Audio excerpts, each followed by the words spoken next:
साथियों पिछली क्लास में हम लोगों ने बातचीत की अल नीनो ला नीनो इफेक्ट की और इनसो क्या है इसको देखा, दक्षिणी दोलन की प्रक्रिया को हमने समझा। और आज की क्लास में हम लोग चर्चा करने वाले हैं कि जो जलवायु ऋतुएं हैं, इन जलवायु ऋतुओं का जो वर्गीकरण है वो किस प्रकार से किया जाता है। साथियों गौर करना, अपने भारत के अंदर जो जलवायु ऋतुएं हैं वो कौन कौन सी हैं, जरा गौर कीजिए।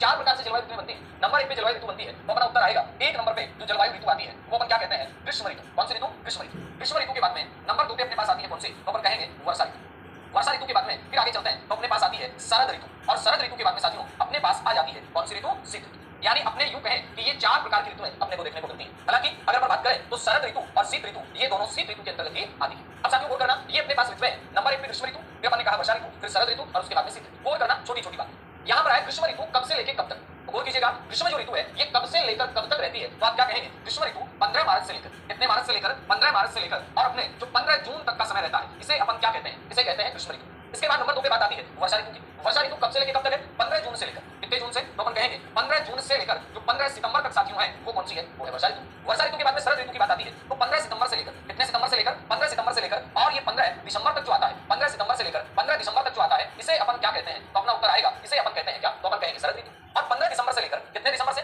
15 दिसंबर से लेकर अपना लास्ट यहाँ पर क्या बन जाता है, तो अपन कहेंगे 15 दिसंबर से लेकर 15 मार्च, यहाँ तक जो ऋतु आती है इसे अपन क्या कहते हैं, शीत ऋतु कहते हैं। ऐसा क्यों होता है इसके बारे में अपन पहले ही जान चुके हैं कि भारत जो है उसकी स्थिति कहां पर है, उत्तरी गोलार्ध में। जैसे ही सूर्य आपका भूमध्य रेखा पर मार्च महीने में आता है, भूमध्य रेखा पर आने के बाद में सूर्य की स्थिति लगातार धीरे धीरे क्या होती चली जाती है, तो अपन कहेंगे सूर्य धीरे धीरे क्या होता हुआ चला जाता है, तो अपन कहेंगे उत्तरायण होता है। मार्च के बाद में अप्रैल, मई और जून। और जून में सूर्य भारत में स्थित जो कर्क रेखा है भारत से भी गुजरती है, यहाँ पर लंबवत चमकता है। तो मार्च से लेकर जून तक गर्मियां खूब पड़ती है और जून के बाद में, जून से लेकर सितंबर तक बारिश होती है, इसे वर्षा ऋतु कहते हैं। और उसके बाद में सितंबर से लेकर और दिसंबर तक, दिसंबर में वापस से सूर्य कहां चमकता है सीधा, तो अपन कहेंगे सितंबर के अंदर जो सूर्य है वो आपका चमकता है साथियों वापस से भूमध्य रेखा पर, भूमध्य रेखा पर चमकेगा फिर दक्षिणायन होगा तो ये शरद ऋतु, नॉर्मल अपन सर्दी गर्मी सी रहेगी। लेकिन दिसंबर के बाद में,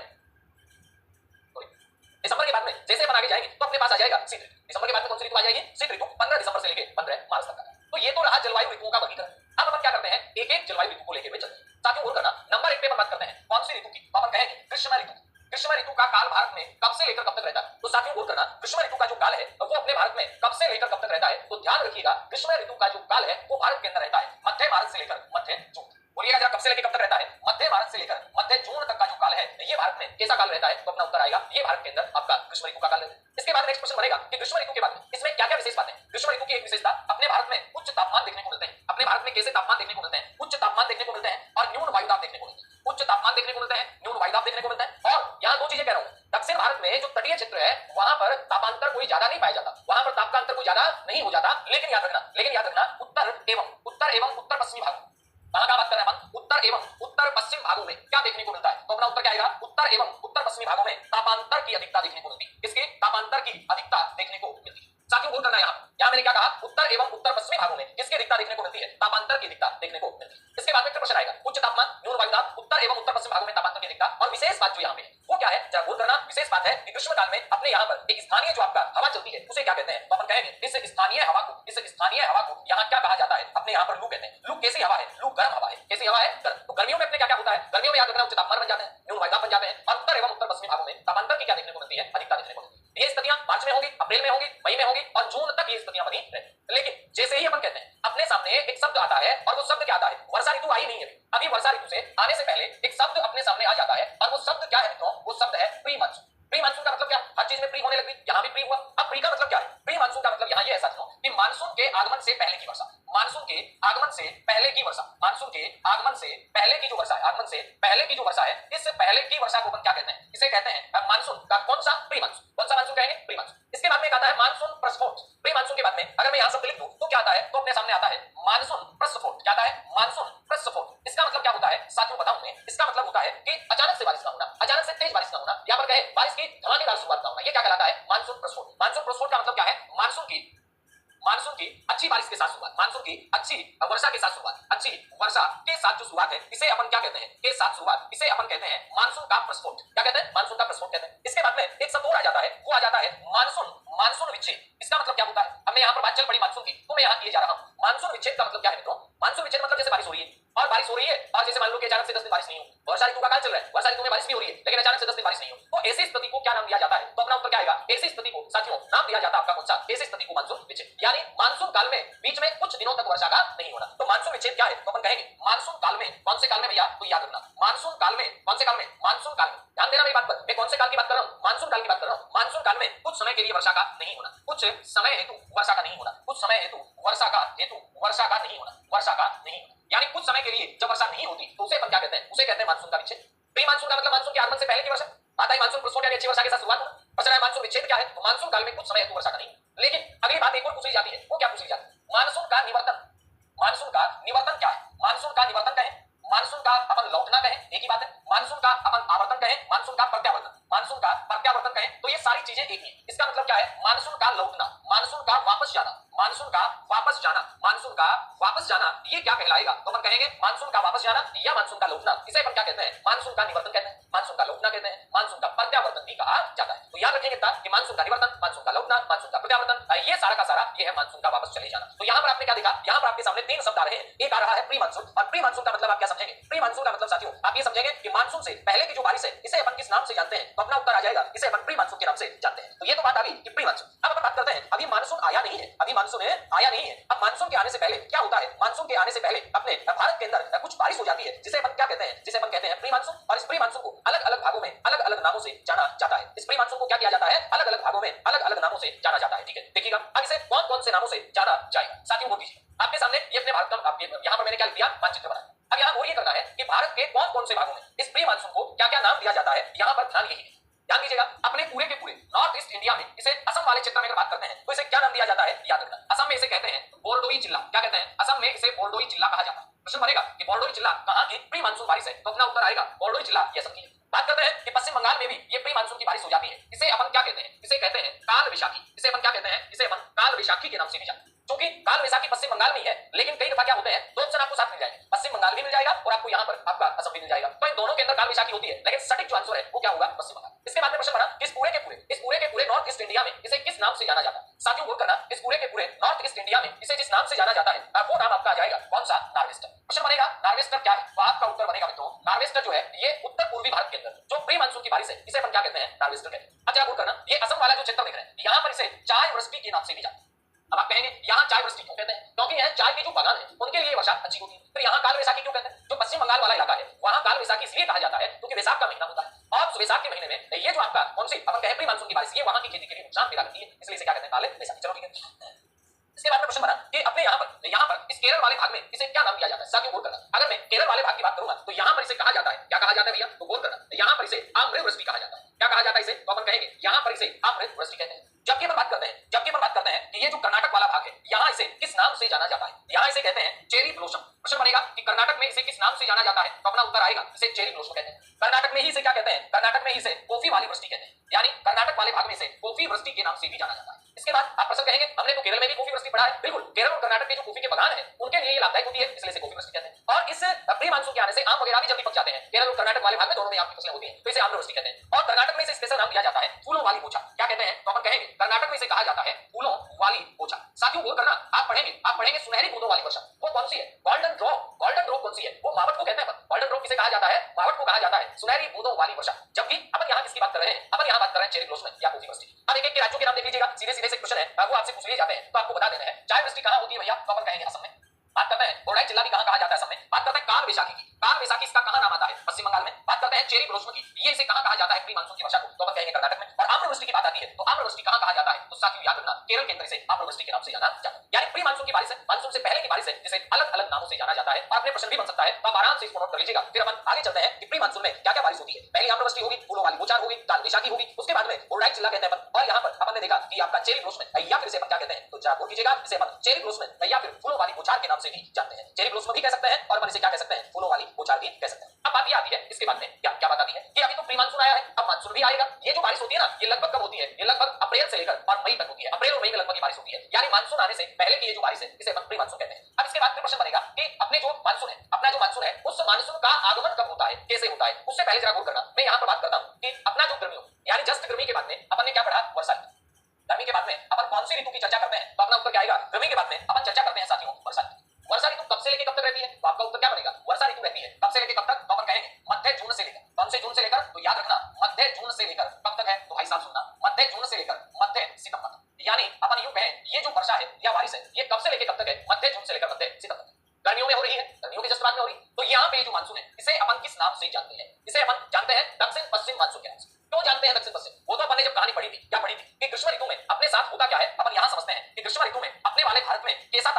किया तो अपन क्या कहेंगे, ग्रीष्म ऋतु में अपने भारत में जो तापमान होता है वो कैसा हो जाता है, इधर से अपने भारत का ये वाला हिस्सा आ जाता है, ये वाला अपना भारत आ जाता है, यहाँ से यूं करके ये अपना भारत आ जाता है। अब अपन ने ये पढ़ा था, क्या पढ़ा था अपन ने यहाँ चर्चा की थी, बिल्कुल अपन ने यहाँ ये बातें की थी कि गर्मियों में अपने वाले भारत में कैसे वायुदाब बन जाते हैं, न्यून वायुदाब बन जाते हैं, जून के लगभग आते आते क्यों बन जाते हैं, क्योंकि सूर्य यहाँ सीधा चमकता है, और जब यहाँ न्यून वायुदाब बनते हैं उसी समय याद रखना, उसी समय अपने हिंद महासागर में कैसे वायुदाब बन जाते हैं, उच्च वायुदाब बन जाते हैं। और आप जानते हैं अच्छे ढंग से कि हवाएं जो है ये किधर से किधर आपका चलती हैं, तो साथियों गौर करना, हवाएं उच्च वायुदाब से न्यून वायुदाब, क्योंकि ये हवा सीधी नहीं चलेगी, फेरल के नियम के अनुसार उत्तरी गोलार्ध में किधर घूम जानी है, फेरल के नियम के अनुसार उत्तरी गोलार्ध में ये जो हवाएं हैं ये घूम जानी है दाईं, किधर घूम जानी है दाईं, और दाईं ओर घूमने का मतलब अपन यूं कह सकते हैं ऐसे हवाएं चलेंगी, और ये जो ऐसे हवाएं चलेंगी इन हवाओं को साथियों अपन क्या नाम देंगे, इन हवाओं को मानसूनी हवाएं कहेंगे। और ये जो मानसूनी हवाएं चलेंगी ये कौन से डायरेक्शन से आ रही है, तो अपना उत्तर क्या बनेगा, ये दक्षिण पश्चिम से आ रही है। कौन से डायरेक्शन से आ रही है, दक्षिण पश्चिम से आ रही है, तो इस मानसून को नाम दे दिया जाता है दक्षिण पश्चिम मानसून। अब चूंकि अपन बात करते हैं कि दक्षिण पश्चिम मानसून ये दो जगह से आर्द्रता लेगा, एक आर्द्रता कहां से लेगा, अरब सागर की शाखा से, एक आर्द्रता कहां से लेगा, बंगाल की खाड़ी की शाखा से, तो दो जगह से आर्द्रता लेने के कारण इस मानसून की अपन लोग दो शाखाएं बनाते हैं, एक शाखा बना देते हैं अरब सागर की शाखा, एक शाखा बना देते हैं बंगाल की खाड़ी की शाखा। तो याद रखिएगा ये जो दक्षिण पश्चिम मानसून है इसके अपन ने कितनी शाखाएं बना देनी है, तो जरा बोल करना, दक्षिण पश्चिम मानसून की दो शाखा बना देनी है। एक कौन सी, एक शाखा अपन बना देंगे अरब सागर का मानसून, कौन सा मानसून, तो अपना उत्तर आएगा एक शाखा अपन बना देंगे अरब सागर का मानसून, और एक शाखा अपन लोग बना देंगे यहाँ पर जिसका नाम क्या आएगा, बंगाल की खाड़ी का मानसून। कौन सा मानसून भैया, तो याद रखना बंगाल की खाड़ी का मानसून, यानी अपने पास दो शाखाएं बनी, एक बना अरब सागर का मानसून और दूसरा बना बंगाल की खाड़ी का मानसून। साथियों गौर करना, और यहाँ पर स्पेशल बात क्या होने वाली, नंबर 1 अपन ने क्या कहा, बंगाल अरब सागर का मानसून, और नंबर 2 पे अपन ने क्या कहा, बंगाल की खाड़ी का मानसून। कौन से मानसून की अपन ने ये दो ब्रांच बनाई है, अपन ने बनाई है जो दक्षिण पश्चिम मानसून है उसकी, कौन से मानसून की, दक्षिण पश्चिम मानसून। अब अपन यूं कहें कि इनमें सबसे ज्यादा बारिश किधर से होगी, इनमें बारिश ज्यादा होती है अरब सागर के मानसून से। कौन से मानसून से बारिश ज्यादा होती है, तो याद रखिएगा इनमें जो सर्वाधिक वर्षा होती है ये अरब सागर के मानसून से होती है। अब आप कहेंगे भारत में जो वर्षा होती है वो चार प्रकार से होती है, या तो होगी भारत में प्री मानसून से, या होगी दक्षिण पश्चिम मानसून से, या होगी लौटते हुए मानसून से जिसे उत्तर पूर्वी मानसून कहते हैं, और या होगी मावट से। तो इन चारों में सबसे ज्यादा वेटेज किसका है, तो आपका उत्तर बनेगा सबसे ज्यादा वेटेज दक्षिण पश्चिम मानसून का ही है। ये डायग्राम भी आप साथ साथ बनाइएगा, और फिर अपन चलते हैं आगे, इस डायग्राम के बाद में आगे की और बातें हैं वो भी अपन लोग करते हैं। साथियों गौर कीजिएगा, यहाँ पर अपन चर्चा करने वाले हैं, यहाँ पर अपन चर्चा करने वाले हैं छोटी छोटी चीजें निकल के आए, बिल्कुल छोटी छोटी। गौर करें, मैंने क्या कहा, मैंने यहाँ पर कहा कि भारत में वर्षा, मैं यहाँ पर लिख देता हूँ भारत में वर्षा, और भारत में जो वर्षा है साथियों आइए मुख्य रूप से अपन कह सकते हैं तीन इसके तरीके हो सकते हैं, यानी चार प्रकार से भारत में मानसूनी वर्षा हो सकती है। नंबर 1 पे अपन क्या कहते हैं, नंबर 1 पे मैंने कहा प्री मानसून, नंबर 1 पे मैंने क्या नाम दिया कि भारत में वर्षा हो सकती है कौन से मानसून से, प्री मानसून। प्री मानसून के बाद में नंबर 2 पे क्या आता है, नंबर 2 पे आता है दक्षिण पश्चिम मानसून। एक नंबर पे कौन सा मानसून आया, एक नंबर पे प्री मानसून आया, दो नंबर पे कौन सा आया, दक्षिण पश्चिम मानसून आया। नंबर 3 पे बात करते हैं तो अपने पास कौन सा मानसून आया, अपने पास उत्तर पूर्वी मानसून आया। कौन सा आया, उत्तर पूर्वी मानसून, जिसे अपन लौटता हुआ मानसून कहते हैं। और नंबर 4 पे अपने पास में क्या निकल के आता है, तो अपन कहेंगे नंबर 4 पे अपने पास में मानसून। इन चारों से ही अपने भारत में वर्षा होती है, इसके अलावा तो कोई और सोर्स ही नहीं। ये कब होता है, ये ग्रीष्म ऋतु, यानी ये वाला मानसून कब आता है, ग्रीष्म ऋतु में, और ये वाला मानसून कब आता है, तो अपन कहेंगे ये वाला मानसून शीत ऋतु में। ये ग्रीष्म ऋतु है, ये शीत ऋतु। बात करते हैं अपन कि प्री मानसून कितने परसेंट का होता है, साथियों ध्यान देना, अपन कौन से मानसून की बात कर रहे हैं, अपन बात कर रहे हैं प्री मानसून की। तो जो प्री मानसून है यहाँ अपने को याद रखना कि प्री मानसून से भारत की कुल वर्षा का 10% वर्षा प्राप्त होती है। बात करते हैं अपन कि दक्षिण पश्चिम मानसून से लगभग 75% जो वर्षा, यानी 74% वर्षा इसी से प्राप्त होती है। बात करते हैं उत्तर पूर्वी मानसून से, तो याद रखना उत्तर पूर्वी जो मानसून है इससे लगभग जो है ये आपका 13% वर्षा प्राप्त हो जाती है। और इसके बाद में बसता कितना है, इसके बाद में बसता अपने पास में लगभग 3% है, और वो 3% बारिश है ये अपने को मावट से मिलती है। याद अपने को क्या रखना है, याद अपने को ये रखना है कि दक्षिण पश्चिम मानसून इससे बारिश होती है कितनी, तो अपन कहेंगे 74%। बात करते हैं प्री मानसून से, इससे बारिश होती है कितनी, 10%। बात करते हैं उत्तर पूर्वी मानसून से, इससे बारिश होती है कितनी, 13%। और बात करते हैं मावट से अपने भारत में बारिश कितनी होती है,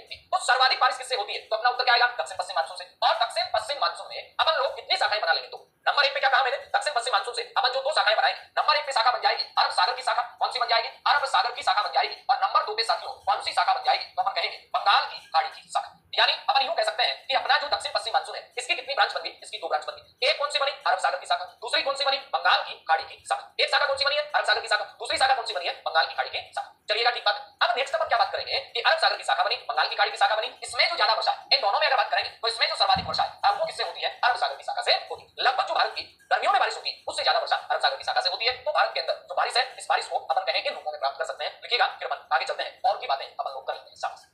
अब ये आगे भारत के अंदर अपनी वर्षा। अब अपन जैसे आगे चले कि मानसून आएगा, क्या आएगा, मानसून आएगा। और मानसून आगमन की जो तिथियां है अपने सामान्य रूप से वो कौन कौन सी, नंबर 1 पे हमने देखा कि मानसून आगमन की जो तिथियां, साथियों गौर कर यहाँ पे मानसून आगमन की जो तिथियां आपके सामने लिखी गई है, यानी दक्षिण पूर्वी मानसून नहीं, यहाँ पे थोड़ा मिस हुआ, दक्षिण पश्चिम मानसून, दक्षिण पश्चिम मानसून लिखा जाएगा। दक्षिण पश्चिम जो मानसून है उसकी जो बढ़त है वो किस प्रकार से होती है वो कीजिए। नंबर 1 अपने वाले भारत में, कहां की बात कर रहे हैं अपन बात कर रहे हैं अपने वाले भारत की। अपने भारत के अंदर साथियों गौर करना सबसे पहले जो मानसून है ये लगभग 20 से लेकर 25 मई को ये कहां पर प्रवेश करता है, तो साथियों ध्यान देना, यहाँ अंडमान निकोबार वाले भाग में, यानी अपन यूं कह सकते हैं 20 से लेकर 25 मई तक। कब से लेकर कब तक, 20 से लेकर 25 मई तक भारत में मानसून कहां प्रवेश कर जाता है तो आपका उत्तर बनेगा भारत में जो मानसून है ये कहां प्रवेश कर जाता है, तो अपन कहेंगे भारत में मानसून अंडमान निकोबार में प्रवेश करता है। अब आपके मन में क्वेश्चन बनेगा कि गुरुजी हमने तो क्या है केरल पढ़ रखा है कि भारत में सबसे पहले जो मानसून है अब वो केरल में आता है, आप ये नई कहानी कहां से बता रहे हैं? साथियों सुनिएगा, आपने केरल पढ़ रखा है, कहीं कोई दिक्कत नहीं है। अब हम केरल के अंदर आएंगे, वो भारत की मुख्य भूमि होगी। वो भारत की कौन सी भूमि होगी? वो भारत की मुख्य भूमि होगी। और यहाँ अपन जिसकी बात कर रहे हैं अब वो है भारत का टोटली जो एरिया है उसके अंदर, यानी मुख्य भूमि के अलावा अंडमान निकोबार के अंदर भी आता है।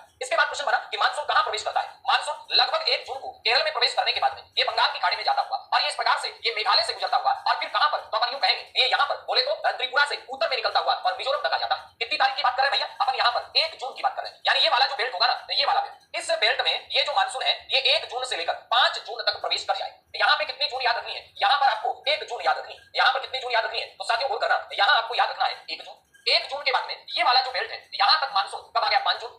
मतलब आप यूं कहेंगे केरल में मानसून लगभग पूरे केरल को कब तक कवर कर लेता है? तो अपन कहेंगे केरल के अंदर ये जो मानसून है ये पूरे केरल को कवर कर लेता है 1 जून से लेकर 5 जून।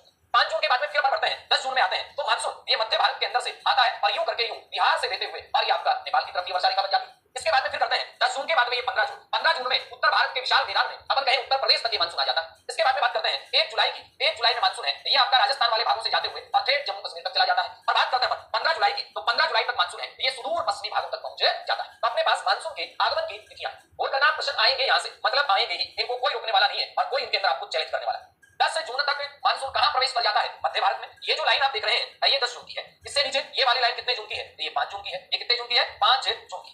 इसके बाद बात करते हैं ये वाली लाइन कितने जून की है? ये 1 जून की है। और ये वाली लाइन कितनी मई की है? ये 25 मई की। फिर इधर से चले तो ये वाली कितने, ये वाली 15 जून की है। और 15 जून के बाद में अब बात करते हैं ये वाली लाइन 15 जून की आ गई, तो 15 जून के बाद में ये वाली 1 जुलाई की है। कितने जुलाई की? 1 जुलाई की। और लास्ट सुदूर पश्चिमी भागों तक अपना जो मानसून है ये कितनी तारीख तक चला जाता है? 15 जुलाई तक चला जाता है। क्वेश्चन कैसे है? अब यहाँ आपको स्टेट ध्यान रहनी चाहिए। भाई यहाँ केरल में सबसे पहले प्रवेश किया भारत की मुख्य भूमि में, हालांकि मुख्य भूमि से पहले भारत में जो मानसून है अब वो मानसून अंडमान निकोबार में प्रवेश कर चुका होता है। यहाँ पर केरल में प्रवेश किया, फिर यहाँ बात करते हैं कर्नाटक वाले भाग में, फिर यहाँ पर बात करते हैं अपने महाराष्ट्र वगैरह वाले भाग में, इधर से छत्तीसगढ़ देते हुए इधर से उड़ीसा पश्चिम बंगाल बिहार तक आ गया। उसके बाद में आपका ये आ गया, उसके बाद में आपका राजस्थान को पंजाब को कवर करते हुए और 15 जुलाई तक तो भारत के सुदूर पश्चिमी भागों में मानसून पहुंचा।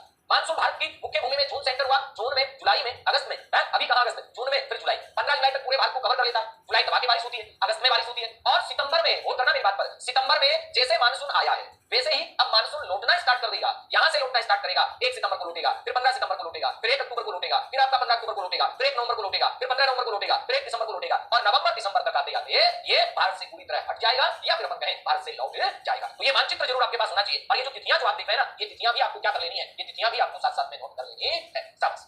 ये भारत में क्या हुआ? ये भारत में मानसून का आगमन हुआ। भारत में क्या हुआ? मानसून का आगमन। तो प्रश्न बनेगा मानसून आगमन की जो अपनी ये स्थितियां बन रही हैं, इन स्थितियों के बाद में अपन यहाँ चर्चा करेंगे मानसून के लौटने की भी। तो ये तो मानसून का आगमन है, इनको बनाइएगा फिर आगे बात करते हैं।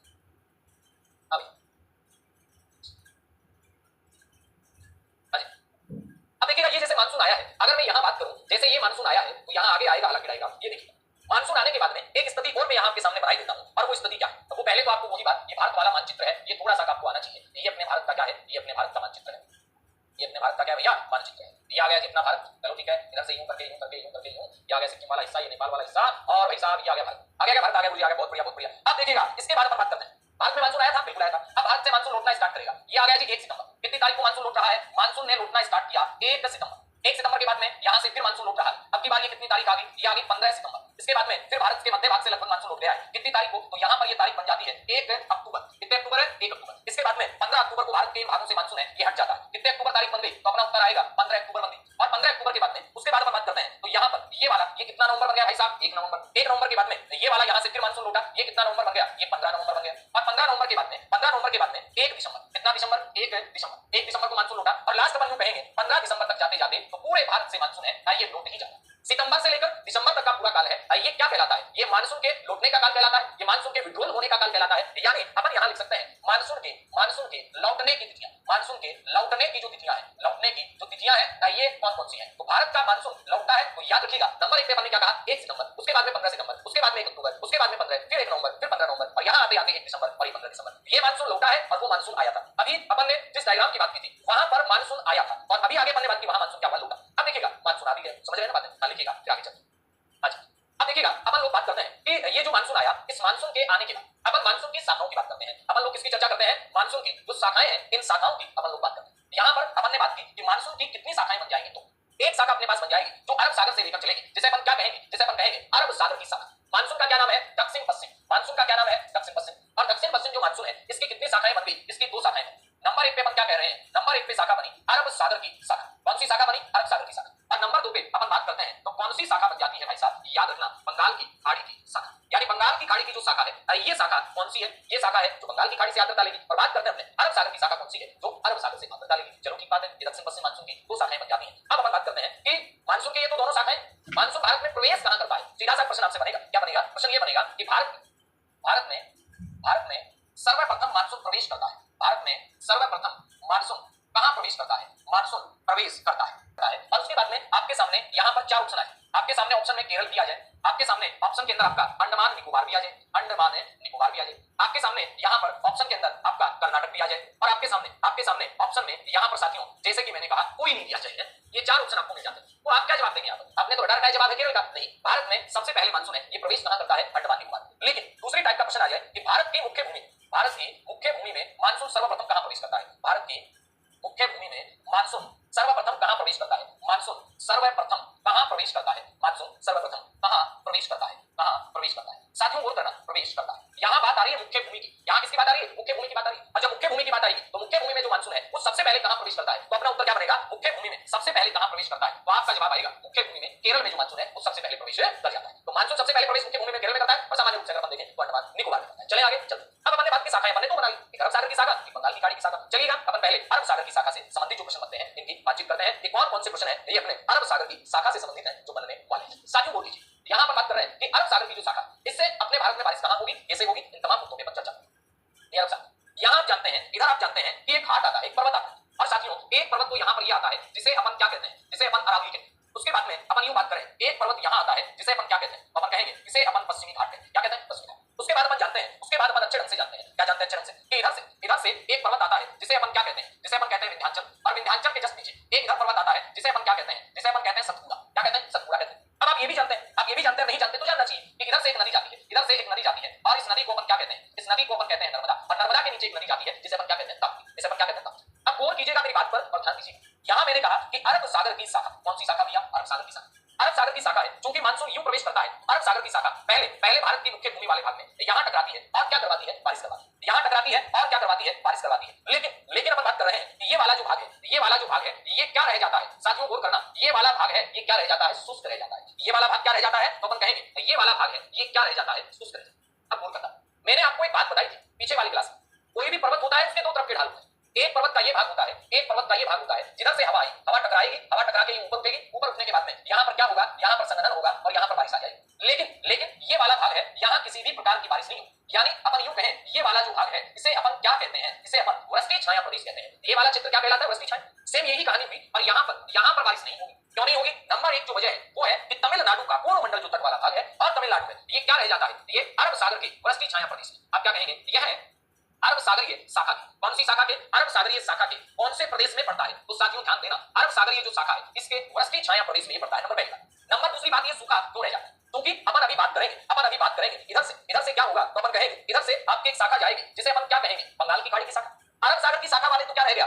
वृष्टि छाया प्रदेश में। अब बात करते हैं बंगाल की खाड़ी की शाखा वाले, इसमें क्या रहेगा? समानांतर। तो याद रखना, बंगाल की खाड़ी, कौन सी? बंगाल की खाड़ी की जो शाखा, उसके ये भाग क्या है? उसके ये भाग समानांतर रहने, और समानांतर रहने का मतलब यहां पर बारिश नहीं। चलो कोई जैसा भी हुआ वैसा हो गया जो होना था। लेकिन इस केरल वाले तट पर, इस वाले तट पर क्या होती है? इस वाले तट पर बारिश होती है। मैं कहता हूं ये वाला तट आर्द्र रहता है, और ये वाला तट क्या प्राप्त करता है? वर्षा प्राप्त करता है। क्यों करता है? क्योंकि केरल का कौन से तट की बात कर रहा हूं मैं यहां पर मालाबार तट की बात कर रहा हूं, और मालाबार तट पर दबा के बारिश होती है। आप कहेंगे क्यों होती है? वजह यही है, ये कौन से भाग में है? ये पवनमुखी ढाल पर है। ये कौन से ढाल पर है? पवनमुखी ढाल पर है। और पवनमुखी ढाल हमेशा कौन से प्रदेश में होते हैं? वृष्टि प्रदेश में होते हैं। कौन से प्रदेश में? वृष्टि प्रदेश में। ये पवनमुखी है, यहां पर हवा आएगी, टकराएगी, फिर ऊपर संघनन की क्रिया होगी, और फिर क्या बन जाएगा? फिर आपका संघनन होगा, और संघनन होने के बाद बारिश हो जाएगी। लेकिन पवन विमुखी ढाल में याद रखिएगा बारिश नहीं होती है। क्या नहीं होती है? बारिश नहीं होती है। चलो ठीक बात। अब चलो यहां से हुआ टकराने के बाद में इस पूरी की पूरी शाखा को क्या नाम दिया जाता है? तो याद रखना, इस पूरी की पूरी शाखा को पश्चिमी घाट की शाखा नाम दिया जाता है। और ये शाखा यूं पश्चिमी घाट के सहारे रगड़ खाती हुई चलती, सहारे चलने के बाद जैसे ही इसे नर्मदा और ताप्ती की घाटियां मिलती हैं, इधर से ये हवाएं हैं, ये प्रवेश करती हैं, और प्रवेश करके और इधर बारिश करवाती हैं। इधर छोटा नागपुर का जो पठारी क्षेत्र है, यहां भी ये बारिश करवाती हैं, और फिर ये भारत के मैदान की तरफ चली जाती है।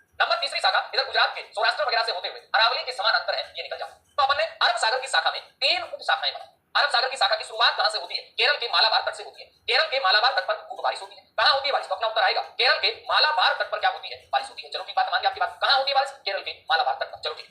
केरल के मालाबार तट पर बारिश हो रही है, लेकिन इधर केरल से जैसे अपन इधर आते हैं इस वाले भाग में बारिश नहीं होती। क्यों नहीं होती है? क्योंकि ये वाला भाग इन अरब सागरीय हवाओं के किधर रह जाता है, वृष्टि छाया प्रदेश में रह जाता है। नंबर दूसरी बात, अगर बंगाल की खाड़ी की शाखा जाएगी उसके समानांतर रह जाता है, और जो भाग जिसके समानांतर रहता है वहां बारिश नहीं होती है, वहां पर बारिश नहीं होती। जबकि बात करते हैं जो भाग पवन के सामने रहता है, पवन मुखी कहते हैं, वहां पर बारिश होती है, उसे वृष्टि प्रदेश भी कहते हैं। चलो यहां पर बारिश हुई, इसके बाद में शाखा इस पश्चिमी घाट के सारे चली, जहां जहां गेप मिला वहां वहां आपका इधर से आपका थाल घाट, घाट, पाल घाट, इधर से भी वाले भागों में जाके बारिश करवाती है। लेकिन इस पश्चिमी घाट का पूरा लगभग अपन कहें जो पश्चिमी ढाल है या पूर्वी ढाल, ये पश्चिमी घाट है, इसके इधर वाला जो पार्ट है, इस पूरे पार्ट में अपेक्षाकृत रूप से बारिश क्या होती है?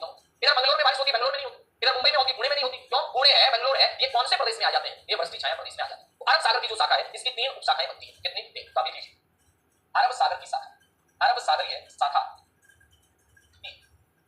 3 उपशाखाएं बनती हैं। अरब सागरीय शाखा की कितनी उपशाखाएं बनती हैं? तो याद रखिएगा, अरब सागरीय शाखा की 3 उपशाखाएं बनती हैं। कितनी उपशाखाएं बनती हैं? तो याद रखना, अरब सागरीय जो शाखा है इसकी 3 उपशाखाएं बनती हैं। चलो ठीक बात है, 3 उपशाखाएं बनती हैं, मान जाएंगे, आपकी बात समझ जाए। लेकिन अगली बात क्या है कि अरब सागरीय शाखा की जो 3 उपशाखाएं बनती हैं, चलो ठीक है, कौन कौन सी? नंबर 1 पे अपन क्या कहते हैं? नंबर 1 पे बनती है पश्चिमी घाट शाखा। कौन सी शाखा? पश्चिमी घाट शाखा। और पश्चिमी जो घाट शाखा है, इससे शुरुआत की अगर बात करते हैं, शुरुआत की बात करते हैं, तो कहां बारिश होती है? पश्चिमी घाट पे। कौन से घाट पे?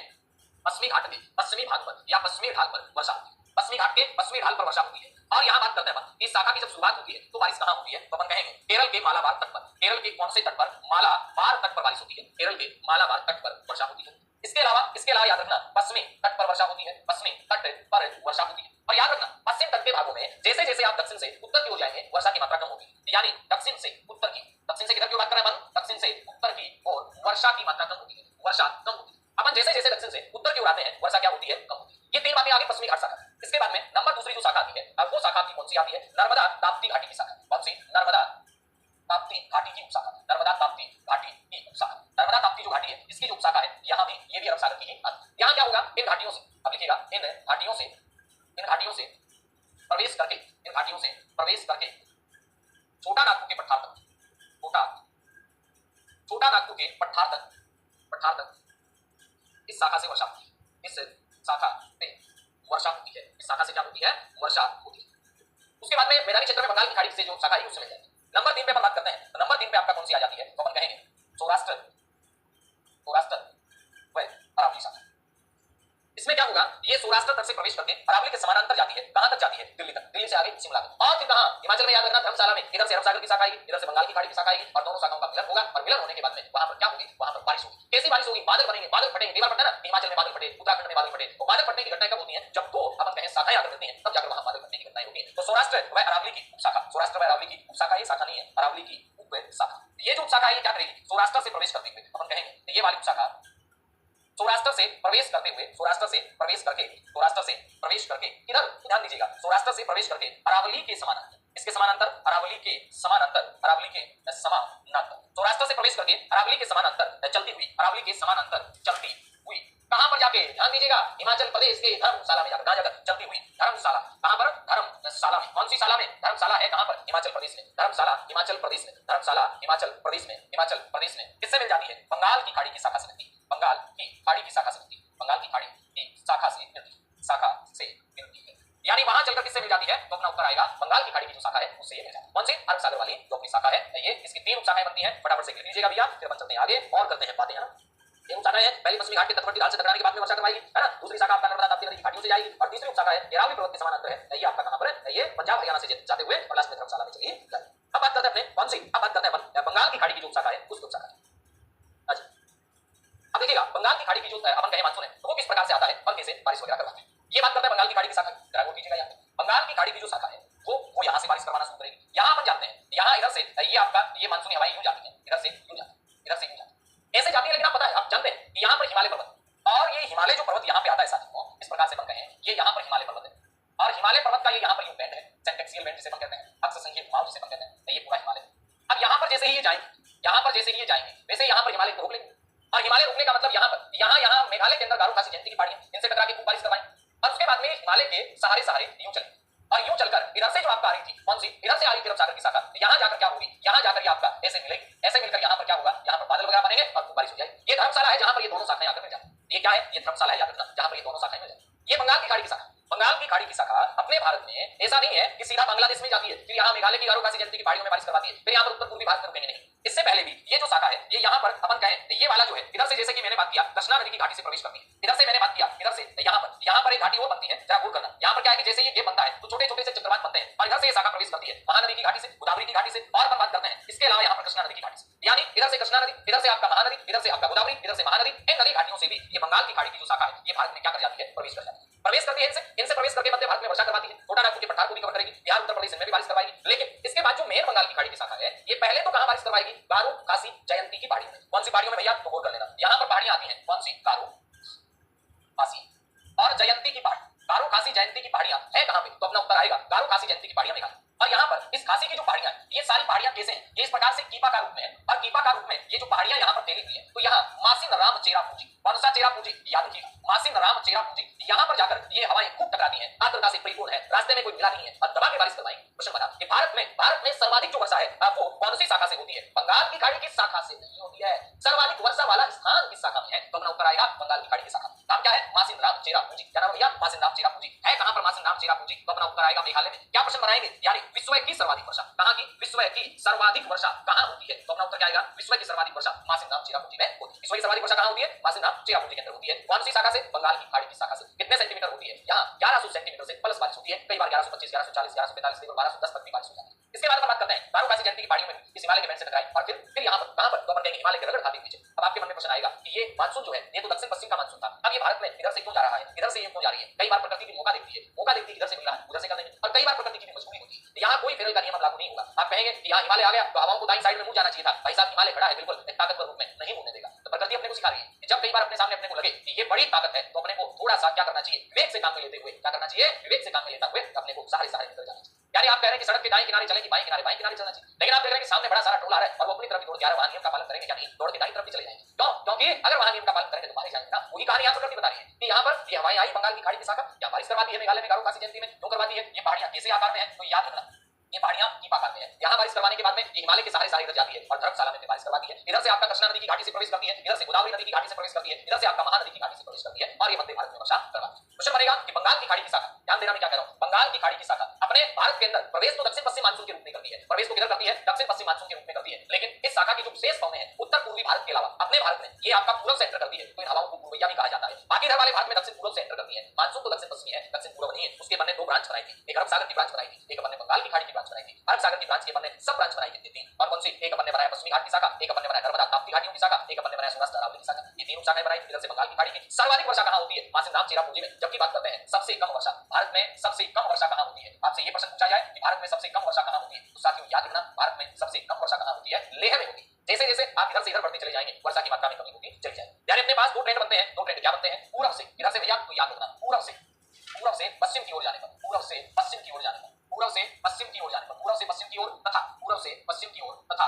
दक्षिण से उत्तर की ओर, दक्षिण से उत्तर की ओर वर्षा कम होती है, दक्षिण से उत्तर की ओर वर्षा कम होती है, की ओर वर्षा है वो क्या होती है, वर्षा कम होती है, यानी वर्षा कम होती है। बोलो किधर से किधर, तो गौर कीजिएगा पूरब से पश्चिम की ओर तथा दक्षिण से उत्तर की ओर वर्षा क्या होती है, कम होती है। जैसे पर बात करते हैं इधर मैंने कहा कलकत्ता, कलकत्ता के बाद में मैंने कहा इधर पटना, पटना के बाद में मैंने कहा इलाहाबाद, पटना के बाद में मैंने कहा इलाहाबाद, इलाहाबाद के बाद में मैंने कहा दिल्ली, इलाहाबाद, इलाहाबाद के बाद में मैंने कहा दिल्ली, इधर मैंने कहा दिल्ली। अब जैसे जैसे आप इधर जाएंगे ना, जैसे जैसे अपन लोग चलेंगे इधर से इधर चलेंगे, तो बारिश की मात्रा क्या होती चली जाएगी, इधर जाने पर कम होती चली जाएगी, इधर आने पर कम होगी, यानी इधर क्या है बारिश की मात्रा अधिक है, जबकि बात करते हैं इधर बारिश की मात्रा क्या है, कम है। कलकत्ता में ज्यादा होती है 119 सेंटीमीटर के लगभग होती है, यहाँ 105 सेंटीमीटर के लगभग होती है, यहाँ लगभग 70 प्लस होती है, यहाँ लगभग 50 प्लस होती है। वर्षा की मात्रा इधर से इधर क्या होती चली जाती है, कम। भारत में कितनी वर्षा होती है, भारत में वर्षा के क्षेत्र कौन से हैं, अभी तो अपने